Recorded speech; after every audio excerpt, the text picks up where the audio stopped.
Shalom, perkenalkan nama saya Teresia Natalia M. Saya dari kelas Teologi B. Di sini saya ingin menjelaskan tentang konsep dasar filsafat pendidikan. Yang pertama, pengertian filsafat pendidikan menurut para ahli. Yang kedua, landasan filsafat pendidikan. Yang ketiga, manfaat filsafat pendidikan. Yang keempat, tujuan filsafat pendidikan. Dan yang terakhir, ciri-ciri filsafat pendidikan. Pengertian filsafat pendidikan menurut para ahli. Yang pertama, menurut Profesor Dr. Hasan Langgulung. Profesor dalam negeri ini menyatakan bahwa filsafat pendidikan adalah teori atau ideologi pendidikan yang muncul dari sifat filsafat seorang pendidik, dari pengalaman-pengalamannya dalam pendidikan dan kehidupan, dari kajiannya tentang berbagai ilmu yang berhubungan dengan pendidikan, dan berdasar itu pendidik dapat mengetahui sekolah berkembang. Yang kedua, menurut John Dewey, ahli pendidikan luar negeri ini menyatakan bahwa filsafat pendidikan merupakan suatu pembentukan kemampuan dasar yang fundamental, baik yang menyangkut daya pikir intelektual maupun daya perasaan emosional menuju tabiat manusia.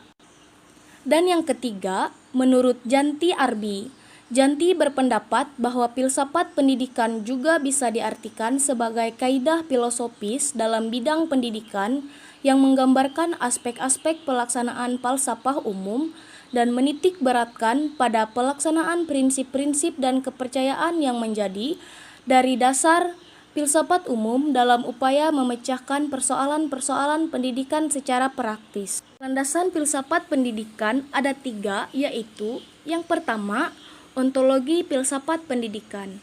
Ontologi adalah bagian dari metafisika yang bersifat spekulatif, membahas hakikat yang ada secara universal.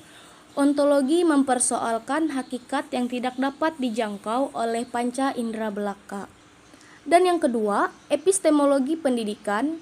Epistemologi berarti mempersoalkan sumber dan usul pengetahuan dengan meneliti, mempelajari, dan mencoba.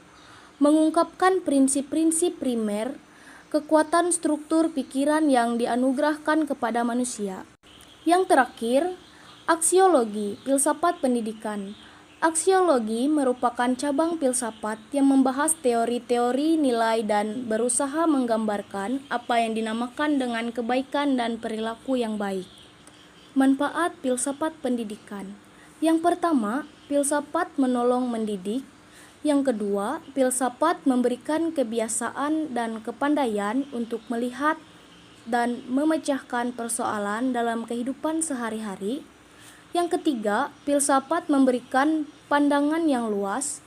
Keempat, filsafat merupakan latihan untuk berpikir sendiri. Kelima, filsafat memberikan dasar-dasar baik untuk hidup kita sendiri, atau terutama dalam etika maupun untuk ilmu-ilmu pengetahuan lainnya, seperti sosiologi, ilmu jiwa, ilmu mendidik, dan sebagainya. Tujuan filsafat pendidikan. Tujuan filsafat pendidikan dapat ditinjau dari tujuan filsafat dan pendidikan itu sendiri, dan mengkritisi suatu kepercayaan dan sikap yang telah dijunjung tinggi, mendapatkan gambaran keseluruhan, analisis logis dari bahasa serta penjelasan tentang arti kata dan konsep. Ciri-ciri filsafat pendidikan. Yang pertama, universal atau menyeluruh, yaitu pemikiran yang luas dan tidak aspek tertentu saja. Yang kedua, radikal atau mendasar, yaitu pemikiran yang dalam sampai kepada hasil yang fundamental dan esensial. Dan yang ketiga, sistematis, yaitu mengikuti pola dan metode berpikir yang runtut dan logis meskipun spekulatif.